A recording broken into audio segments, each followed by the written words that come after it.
Hello everyone, welcome back to the next video. In this video, I will show you how you can call an API from an iOS control center widget in Flutter application. So let's get started. Now I have already made a video on how to integrate control center widget with Flutter, like a basic application sharing state between a Flutter app as well as a control center. So if you haven't watched that video, do watch it. This is more about integrating a network API or a REST API with control center. So there will be no Dart code involved or Flutter code involved. We will have to write native code for this. So first I'll tell you what API I'm calling. This is an API which I have created. Now don't try to use this API, because by the time you watch this video, I will remove this API.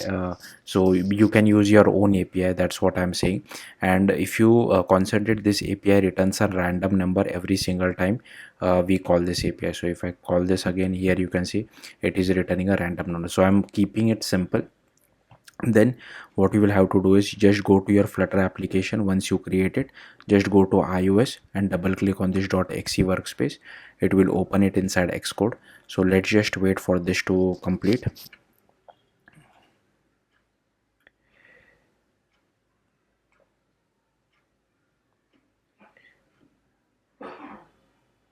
So here I have the application open. First thing which you will have to do is you just have to click on file, new, click target, and let's just wait. And here you will have to select iOS.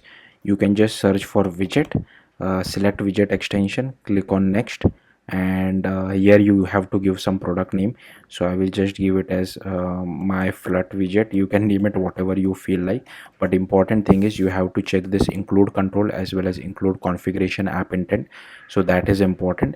And then you can just click on finish. So let's just wait, and here you can just click on activate. So if you see over here, it has created the Flutter widget for us. Now firstly we'll have to create an here also I'll just change it back to runner, so that once I run my application, it runs the actual Flutter app and not just the extension. Now first we'll have to create a Swift file which will call the appropriate API. So I will just right click over here, and here I will just name file as API service. You can name it whatever you feel like. So this will basically have all the logic for calling our API. So here I have created the Swift file. Now I'll just copy paste the code. So firstly, if you remember, our API was sending a random number, so make sure the key is same what you receive in your response, and here the data type is of type int.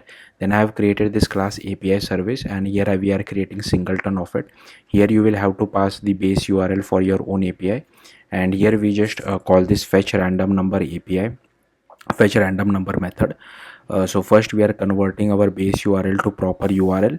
Then we just do URL session.share.data from URL, so it will give us the data as well as the response.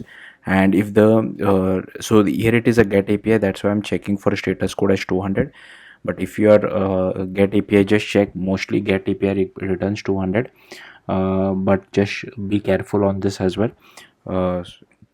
So once we have proper response, I just decode it in form of API response, so this particular struct, and just return the decoded response back. So yeah, that's it on the APIs part. Next we'll have to create a custom provider as well. Okay, so for that we'll create a class, Swift file. You can name it whatever you feel like. I'll just name it as my custom provider. I'll tell you where exactly we will be using, but this will basically help us to call our API every time we click on our control center widget. So I'll just paste the code over here as well. So here we are writing our class name, so file name, my custom provider, which has to extend from control value provider. Now this particular name is very important. So typically you will show something like an integer or a string kind of a value inside your control center, right? You won't display a lot of data inside it. So this, do not change this particular variable name. You can change the data type to whatever you feel like a boolean or a string, but make sure you use the same variable name. I don't know why, but you have to use it. And given that we are extending control value provider, we are overriding this control value method. And here we just do try await API service, the class which we have created dot shared, and this was the method name fetch random number, and we are fetching the random number out of it.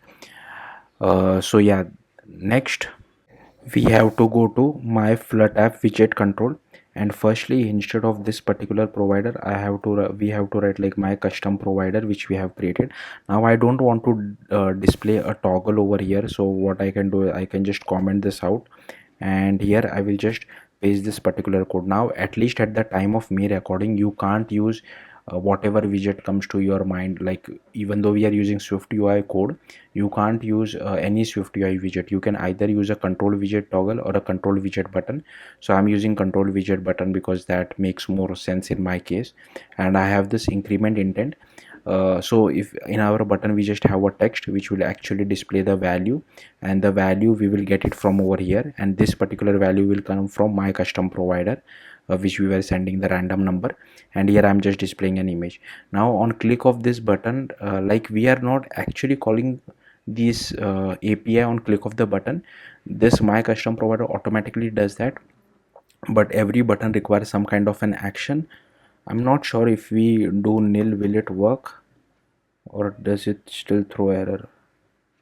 Okay, let me quickly check this and come back. Okay, so I was wrong. We can't pass nil over here. So what I'll do is I'll just change it back to increment intent. So I had something like this, right? So we'll create a file for this. So right click, new empty file, increment intent. We won't be writing any code in such as such. It's just to satisfy this increment intent error which we are getting. Also, there is one more thing. Given that we are using this custom provider, we'll have to change this to static control configuration over here as well. Now let's come back to our increment intent file. Alright, and I'll just paste some code over here. So here, give it some title. You can change the name to whatever you feel like, and we just have to override this perform method which comes from this app intent, and just to satisfy it, I'm just returning an empty result. So nothing will really happen. Let's see what else it is complaining about. Okay, so this has already been satisfied. Now I will just run my application on a simulator. Hopefully that should be it. Let's see if there is anything else which I'm missing after running the application. So once the simulator boots up, I'll come back again. Alright, so while running the application, I got this particular issue: cycle inside runner building could produce unreliable results. So for this, what you'll have to do is go back to your project, click on runner, and here you will have to select the target, first one, runner, go to build phases, and here you have to move the embed frameworks above run script, as well as embed foundation also above run script. Now let's try and run the application. Hopefully this should fix it, but let's see. Okay, so I have my app running finally, and what I can do is I can just go I will just scroll this down. You will see this plus button. Click on this plus button, and here you can click on add a control. Select your Flutter app or whatever your app project name is, and here you can see I'm able to see value is 27. So this 27 values came from our API. I'll just click anywhere so that our widget is created. Now if I click on this, here you can see value has changed to 88. If I click on it again, 49, click on it again, 79. So hopefully you got the point. Our app is control center is able to call the API, network API. So yeah, that's it. Thank you for watching. Bye.